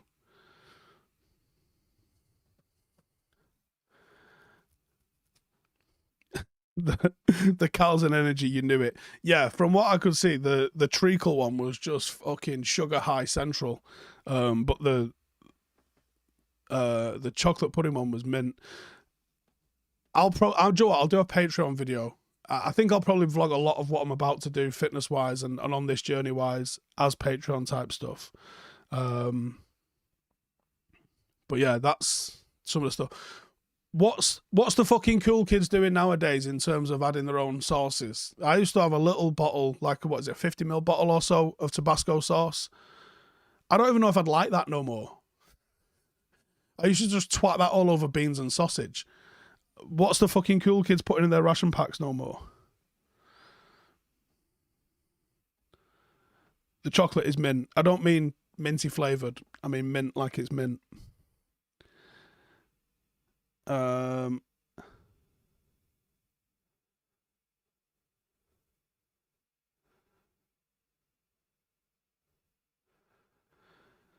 I got any unpopular food opinions? I don't eat eggs.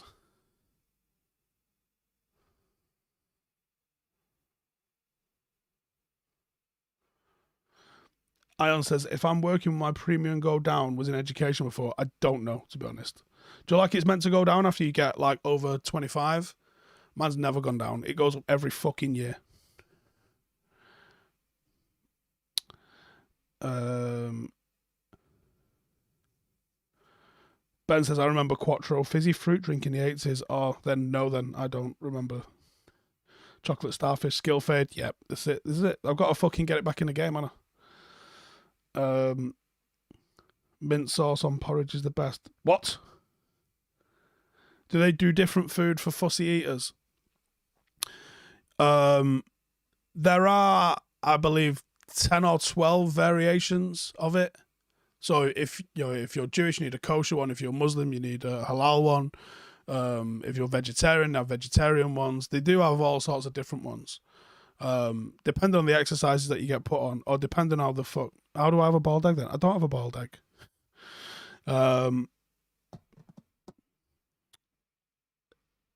Yeah, depending on the exercise. We had some in phase 2 where they just give us the Arctic rations, which just, it feels like they're fucking you about now, because all the Arctic ones, you have to add water to them. They're not the boil in the bag type. So you have to fucking blast them open and then add water to them. They're just shit. They're just fucking shit. No, all you fucking weirdos who eat eggs can sling it. I've explained why I don't like eggs previously. And if you missed it, well, you just have to understand. Ant says Carolina Reaper sauce, Haribo's. Is that it? Is it Haribo's now or sriracha? I don't like sriracha. So I was thinking this, would like a nice fucking like sticky barbecue sauce go down better, or is it just fucking get the Tabasco in, stop fucking about and throw it down your neck? I reckon I was a way more fussy eater, like opening ration packs and going like, do I like this or do I not like this? Whereas in reality, you just need to fucking stick everything in your face and keep it moving, don't you? All-purpose steak sauce, is that the A1 sauce? Depends what you get though, doesn't it? What's my thoughts on pineapple on pizza?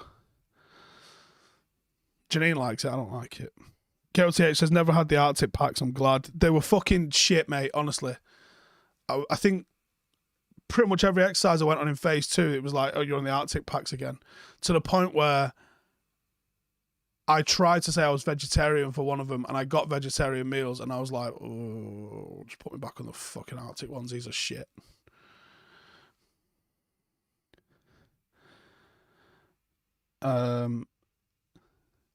People in the comments thinking that we're going to try and put A1 steak sauce on steaks. No, we're going to try and put them in ration packs, which are tasteless, just to try and give it some sort of flavour.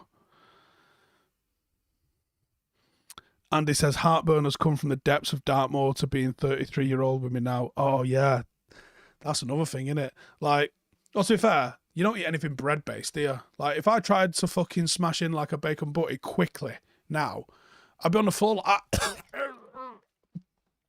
Whereas, yeah, you just need to keep it fucking real, don't you? James McCormack says, sign David May shirt. Do I buy it? No. Not even if you're David May. Trading the shit meals. Yeah. Trading shit meals was a laugh. You could try and blag someone into thinking. But do you know what? Like, things like the beef stew and dumplings was actually fucking good, wasn't it? So I actually genuinely... KOTH says, still empty Tabasco bottles all over Salisbury Plain where I walk the pooch. I fucking bet there is. They need to start doing a fucking declaration that you have no fucking empty Tabasco bottles or parts thereof in my possession, so...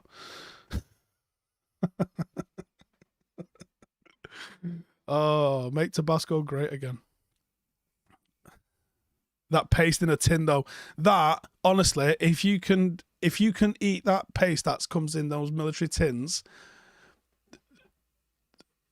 you can eat any fucking kangaroo and koala dicks in the world on fucking I'm a Celebrity, Get Me Out of Here. Then there's no way they're better.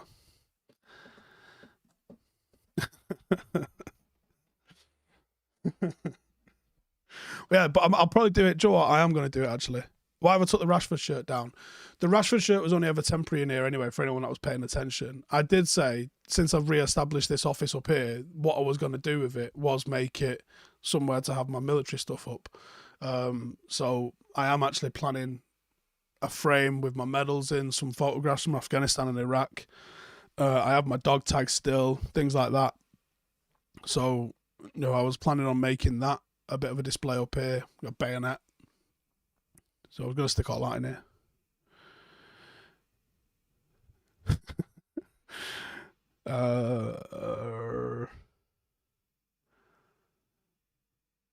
I've been watching Top Boy. No, I haven't actually. So yeah, I mean, Rashford's shirt's not been took down. I mean, it has. It's literally there, isn't it? But like, the whole idea is to just put some other stuff up, and maybe even just make these lives a little bit more like this kind of shit. Why has all the rum cans and exploding coleslaw gone from the watch-alongs? Because I'm not on them properly.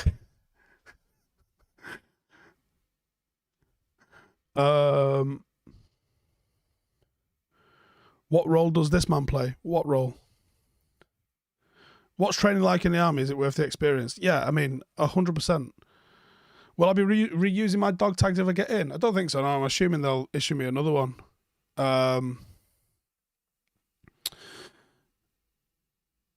The training's, if you're going fit, the training's fine, and you learn so much. You learn how to fall asleep very quickly. You learn how to fall asleep while people are talking to you. You learn how to fall asleep with fucking hot irons on.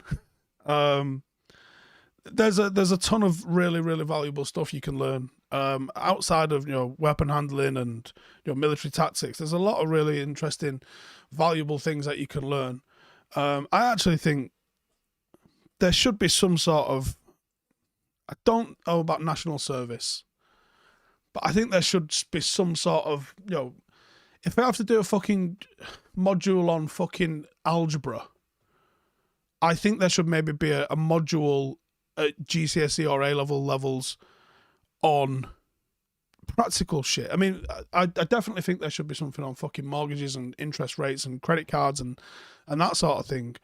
But I definitely think some of the stuff that you learn, I know you can go do them at like Duke of Edinburgh. Janine actually did Duke of Edinburgh. I never did anything like that as a kid. But why is that extracurricular? Why isn't that something that is just taught in schools? And I don't think you should be trying to create militia through your school system. I think that's wrong as well. But there's a lot of good things that can come out of it. And not every kid is academic in terms of books. There's going to be some kids that are complete fuck-ups at school that are going to hand make fucking amazing furniture when they're older. Or just, do something completely fucking, that doesn't rely on remembering who the fuck the Queen was in 1405. And I think British school system especially, and America's not perfect, but I like a lot of the way the sport is integrated into American education system. But I think the British schooling system focuses far too much on one sort of academics and doesn't realise that there's a load of different things that it can be academic. Some of the most dumbest people in your school at 19 years of age, they might have joined the army at 16, done their foundation phase at Harrogate or whatever like that, and found themselves as like a fucking senior Tom on an operation, commanding life and death situations with millions of pounds worth of equipment.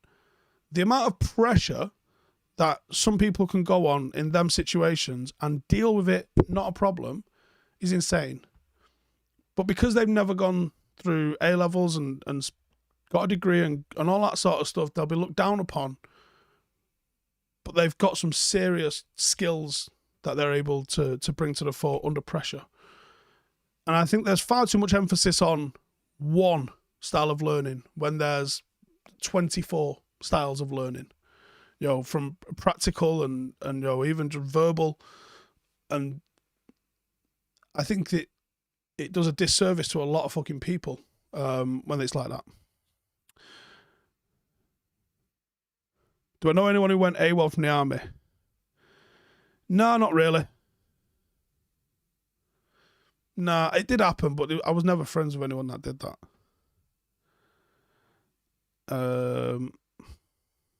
What about a signed Teddy Sheringham? A signed Teddy Sheringham one would be better, yeah.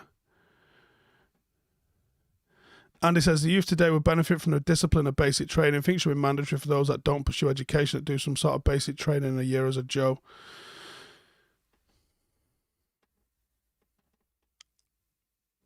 I'm still unsure on whether I'd say definitely do basic training. Maybe there could be a modified 6-week version of it where you do a lot of the, maybe things like map reading, personal hygiene and stuff like that. Because these people get into their 20s and got a fucking clue how to take a shower, which is mental, innit?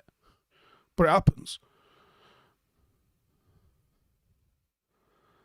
So it says, well said, Steve, just done an economics exam in Jan, was all new to me. Why weren't we taught the basics in school at least? Do you know what I mean?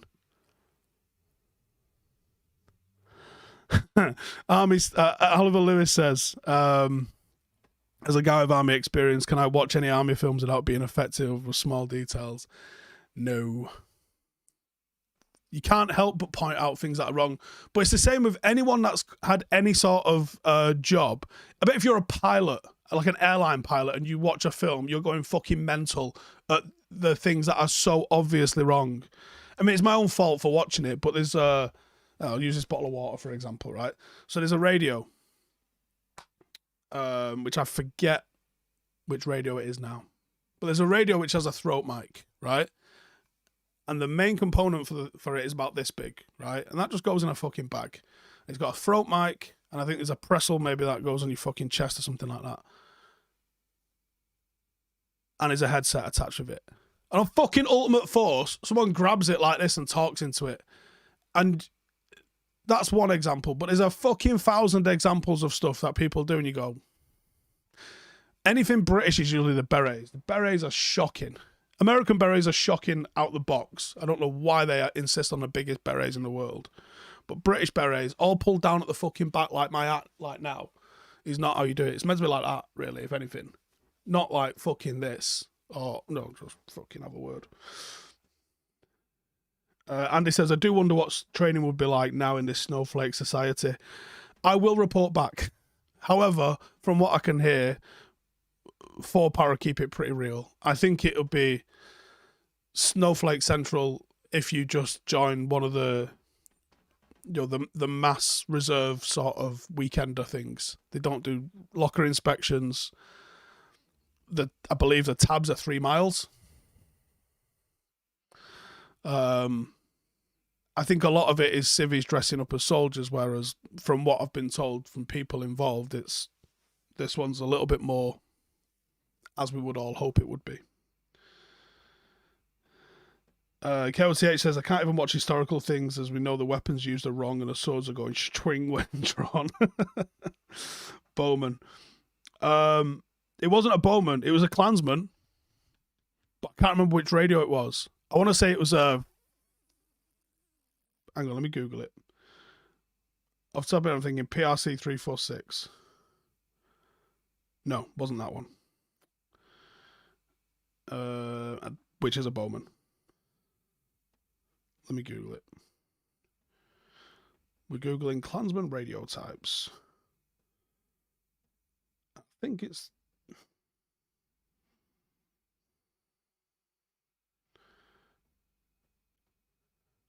.316. Pretty sure it was that. Let me just Google it.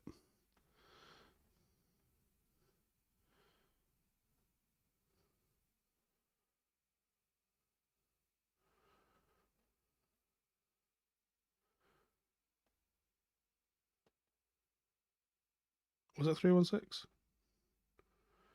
I don't fucking know. It was 20 years ago since I fucked with it. Oh, there you go. 349, that was it. I wasn't far off, 346. It was a 349. There's one on eBay, actually, for 85 quid. It was that one. So, as you can kind of see, throat mic there, headset, and someone grabbed the main body and spoke into it. Fucking turn it in, you dickhead. 349, that was it.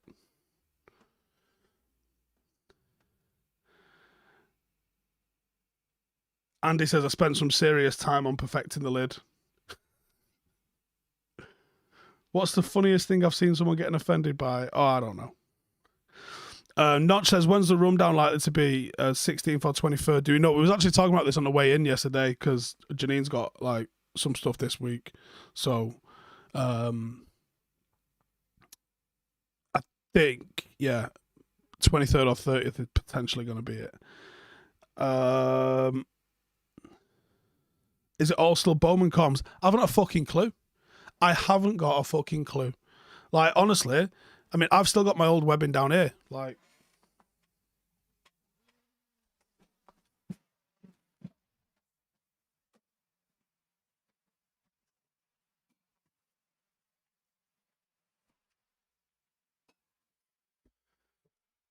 I literally still have this.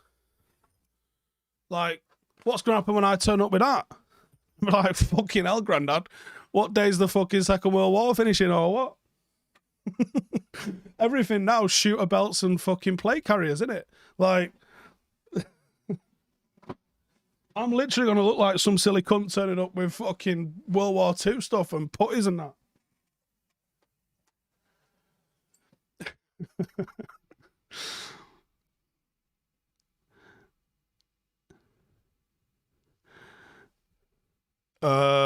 Favorite toasty? I like a chicken and cheese or a turkey and cheese. It's 4-0 down now, Real Madrid. Jesus.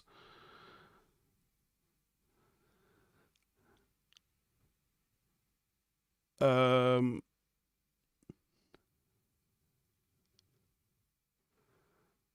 get to bring their Transformer duvet covers. Yeah, I was still on bed blocks. I don't think the bed blocks lasted very long after I went through, though. I did basic in January 2003, so how long do we reckon it was before duvet started? Because I know it's duvets now, innit?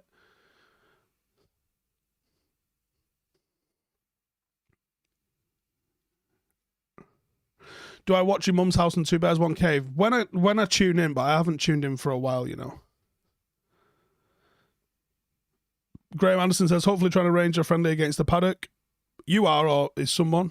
Yeah, just get in touch if you want to organise a friendly. Am I coming back to Oz if United come on tour? I don't think so. I don't think I'll be coming. Not with what's about to go off. I can't just fucking do what I want all the time. Hillary says, who is Mitchell? And that was like an hour and a half ago. We're into some other shit now. Grave says, New Bradwell St. Peters we play in South Mids Division 2. Okay, I don't know what the fuck level that is, but okay, yeah, get in touch and we'll try and sort it out.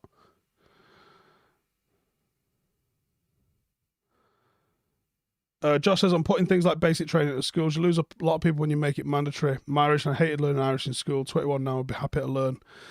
Maybe you do, but we don't get a choice about fucking algebra, do we? Or some other shit. Like, there's a lot of useless nonsense that you learn in school. Do you all really need to know the periodic table? If you was creating the perfect school system now, at what point do you fuck the periodic table off? At what point, I can see people making good arguments for literary editions, poetry and things like that. Are they more or less valid than map reading? If you was being really serious now, if you completely wipe the slate clean and said, right, we're going to teach these kids, we need them to be better people at 18 when they leave, and we'd also like them to be well-rounded. That's what an education's there for, is to give you things that you might not get from your parents and to deliver someone well-rounded and to give them knowledge that we can test them on so then we can rank them and figure out which ones are intellectually talented and which ones are not. And for the ones that are not, there needs to be, or at least academically gifted, there needs to be other areas. No, there needs to be things that they can excel at. Because not everyone's fucking dumb. But just because they don't know the fucking whatever nonsense exam that you're giving them doesn't make any sense.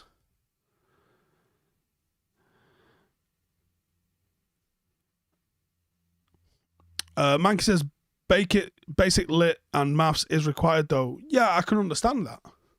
But when you start getting into like fucking calculus and like advanced algebra and mad formulas, is there a need for that? Over personal hygiene, over, every single person's going to have to, like, why isn't there like a basic DIY course? How to wire a motherfucking plug. You shouldn't be able to leave school without knowing the dangers of electricity and how to safely rewire a plug, change a fucking light bulb. But yet you know about the fucking Pythagoras' theorem. What's the point?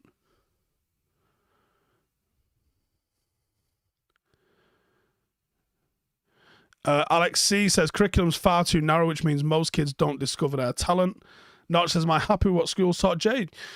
In a way, no, because I think kids have to do a hell of a lot nowadays. It shocked me how much homework is actually required. It's a fucking lot. It's a real lot. And again, a lot of it's kind of bollocks. I think you could widen the curriculum and you can make people find that they like something. Music was a fucking optional GCSE. Music! Which means for 90% of fucking kids, some kids will be like, yes, I love this. This is fantastic. This is what I want to do. For 90% of kids, they'll do 3 years of it and then drop it for their final 2 years for their GCSEs because it's bollocks. But that waste of a class can be used for something else. A lot of kids won't fuck with a language and you'll do 2 or 3 languages before you eventually decide on one that you'll do 5 years of learning a language and not know how to fucking speak it. Yeah, as an adult, I can fuck about on an app for a few weeks and learn more fucking Spanish than I did in 5 years of school. Mike Talbot says, you should have life skills, but maths is important. Yeah, I'm not saying that you never teach maths. I'm saying if you ripped it all away now, you would absolutely have some sort of element of maths in. You would absolutely have something that teaches you comprehension of being able to read a piece of anything, whether information, extract information from that and put it in your own words. That's a valuable skill to have. But if you were stripping it all back, you would certainly change it. If you was looking at some of the subjects that you have to do, you wouldn't fucking keep them the same. It makes no sense.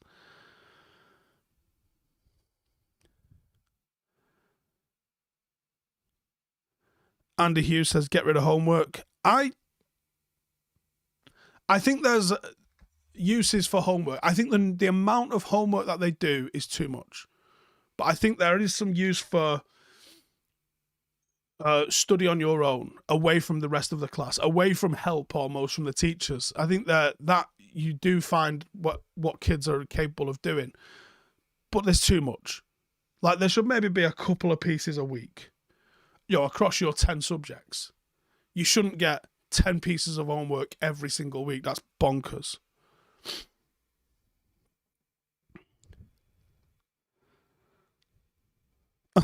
Taryn says, I took media and learned about Pokemon for about 3 months. Spent those lessons watching every United goal in the Premier League. Well, so that was worth it. Ant says, I think classes on building mental strength, resiliency, coping, etc. would be useful. Life now is much harder than it ever was. I think that's true, I think the pressure on people now is so much more because I think technology has just sped everything up. And, 50 years ago, competing for a job, you very much was only competing with people in your city or town that you lived in. Nowadays, because of the internet, you're competing with people worldwide. Especially with a lot of jobs being service-based, you can be outsourced. Someone can just go and get someone in another country that's going to do it cheaper, and they can pay a manager that'll manage that team, and before you know it, you guys don't need to be here anymore. Brutal, but real. Aaron says, need to teach kids about credit files and debt, 100%. Janine says, hard getting homework done these days too, as they assign it online. So how do you know they're doing homework and not watching YouTube? Watch them like a hawk. Yeah. Schools trying to make workers, still using principles from 100 years ago. No coincidence that the hours you attend are work hours. I completely agree.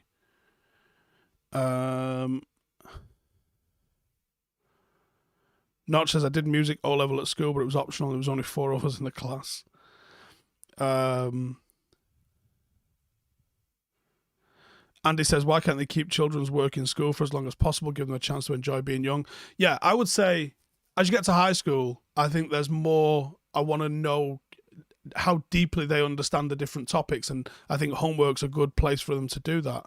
I think primary school kids should only get homework to sort of get them into a habit of doing homework, and it should be sparse. Homework for them should be like, I want you to go and climb a fucking tree.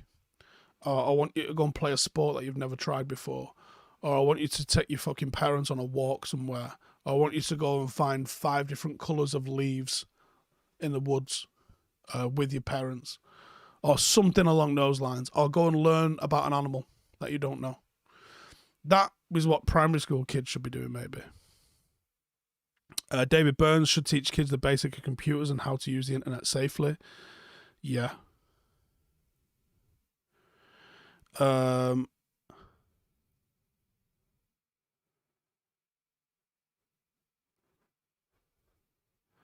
Saul says they should make business and citizenship more widely available to take in schools. Drew says in Australia you can just do the basic and math and other subjects, which limits you from going uni and a proper finale result. Notch says schools years ago were rarely educational on real stuff. I learned how to play paddle tennis more than anything. Dan says I watched the 99 final in IT. Teachers just talked to me about the players. Yeah, you know what? It's not a fucking...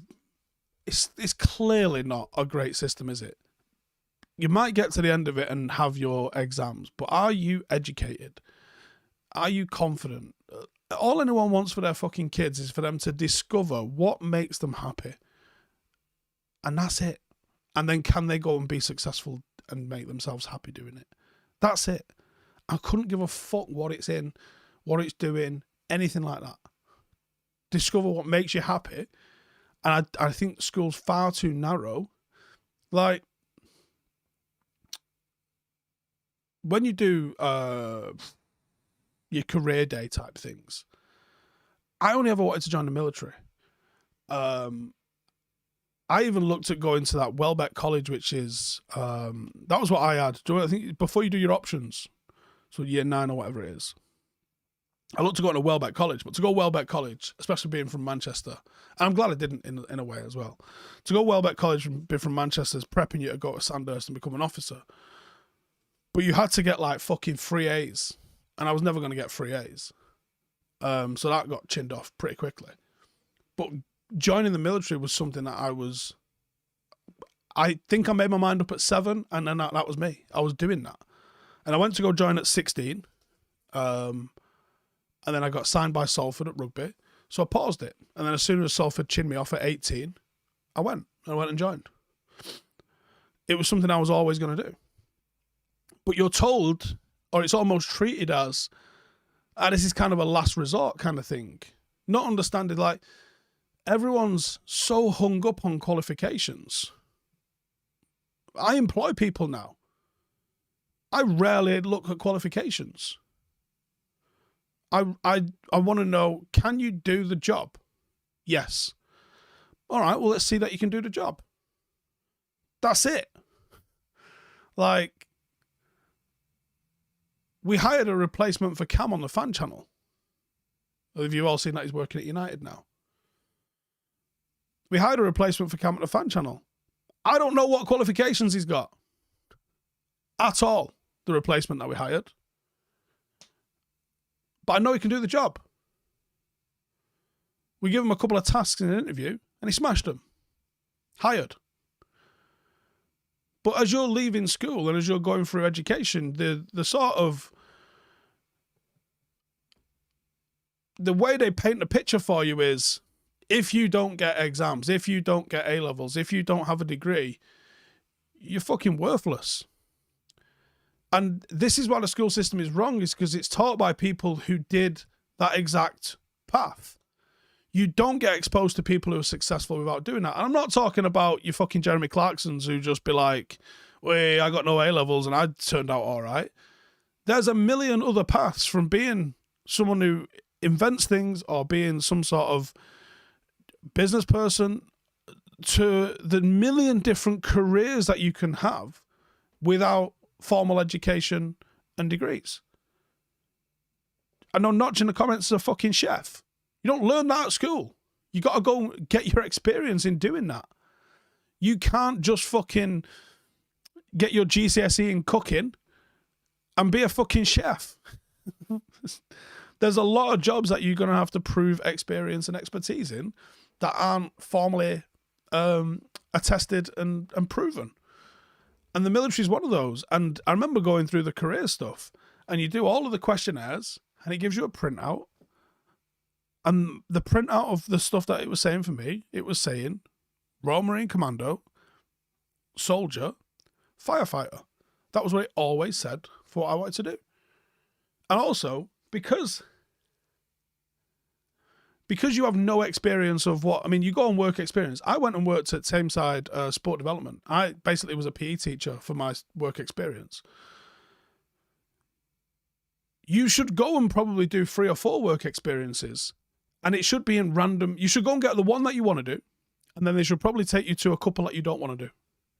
Maybe not for full 2 weeks, maybe for like 3 or 4 days at a time, so you can actually see what goes on in some other places. Because my experience of desks was school. However, when you get to the army, and as soon as you start getting any kind of rank, bitch, you better get good at Excel and PowerPoint. And that goes for the same with any fucking job. You're going to need a multitude of other fucking skills. And you're going to end up working at a desk at some point. But you don't know enough about any of the fucking industries that you're going in, because all you get experience of is the desk work at school. So you go, I don't like this. I don't want to fucking do this for a job.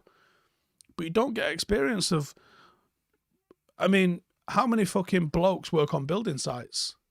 How many kids are going to be allowed to go to a building site or even a construction yard to see what the realities of working in a construction yard's like? Big one, isn't it? I'm going to do a few convos and then I'm going to bounce.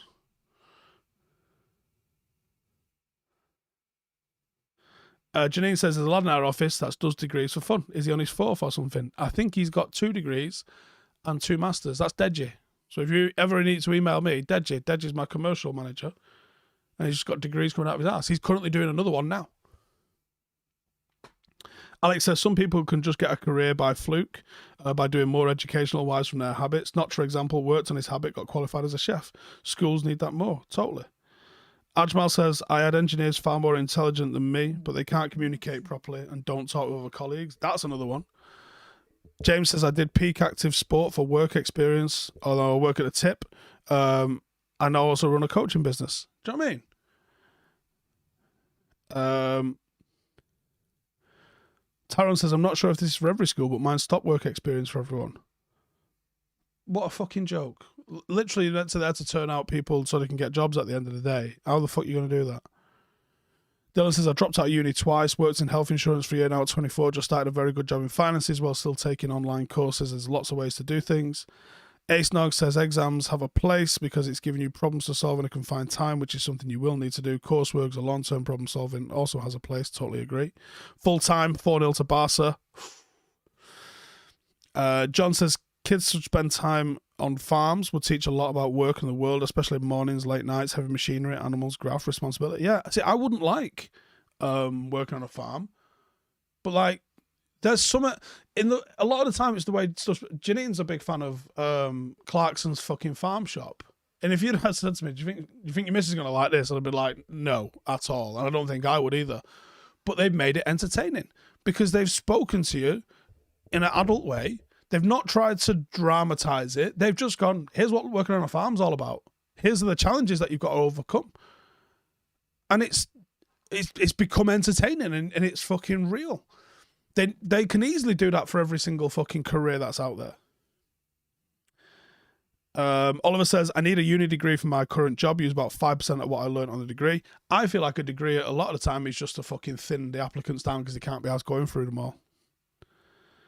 Answer, it's not the schools, it's the elite that propagate this system because it always inherently benefits them as they've got access to the best level of education that's prohibited for the poor. That's a 100% true story. Andy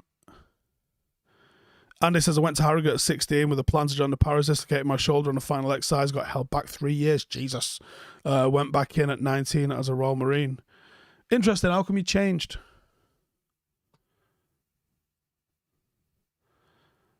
As someone who works in media, just curious what the interview task was. It was Joe that set the interview tasks. I think one of them was come up with a content, 2 or 3 content ideas, and then some practical editing. Here's some raw footage. How would you edit this and improve what you've got raw?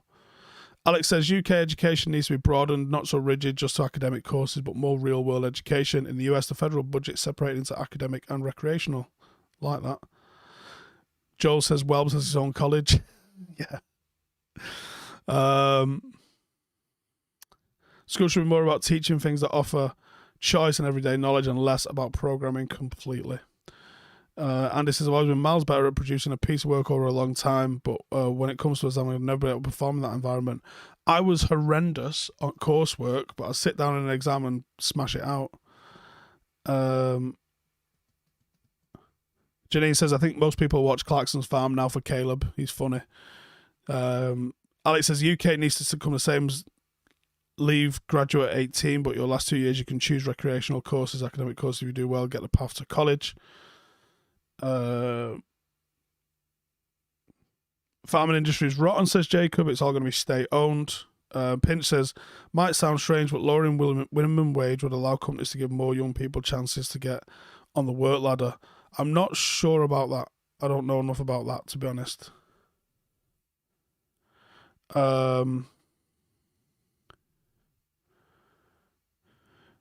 Clarkson is the butt of the joke, which is a good watch. Maybe it's that. Yeah, maybe it's that. Maybe that's the reason. Darren has been a composite technician on aircraft for 12 years. Didn't do amazing at school, but on the flip side, French and Harry did help. Mason says, my school now learns about taxes and all that kind of stuff. Interesting. Santa says, funny thing is I worked for a day in a shop selling synthesizers, fucked up a sale, wasn't asked back and became a chef. Oh, shit.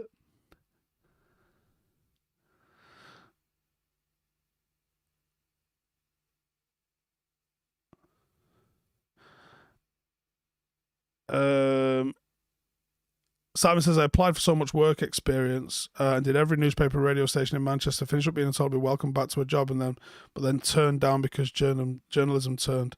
I imagine, depending on where you want to do it now, journalism's going to be a fucking horrible one to get into unless you can find a real good niche. Because I think they're just forced into churning out nonsense. There's a few outlets out there, like The Athletic, that are obviously recognising decent talent and getting them to be able to do genuine journalistic work. But a lot of them are just blogs almost, aren't they? With what's going on with the latest fucking breaking stuff. That's the hard one. Anyway, right. I'm going to call it a night there. An early-ish one tonight. I'm in that London in the morning. I'm filming a load of things with Anton. Rio's away. I think he's filming for his documentary tomorrow. I think he's in America. I'm not 100% sure. But cheers for tuning in, as always. I think I'll probably vlog and record some of the journey of what's going on for Patreon. Maybe starting with bits for the operation and what's going on with it. And then certainly as I think reacquainting myself with some fieldcraft skills, just putting a fucking brew on, that sort of stuff, I think would be maybe interesting for a few people. Map reading especially. I was fucking good at map reading. I was a bit of a nerd. I did orienteering, and I was genuinely good at map reading. But there's a whole process to map reading that's not just fucking terracing around the woods chasing after little fucking parachutes and balloons and things. The actual skill of map reading and all that sort of stuff needs reacquainting. But maybe I always find if you can convey what you're learning to people, it cements your knowledge. So I think me sort of telling you what I'm learning will cement me learning it reacquainting myself with it.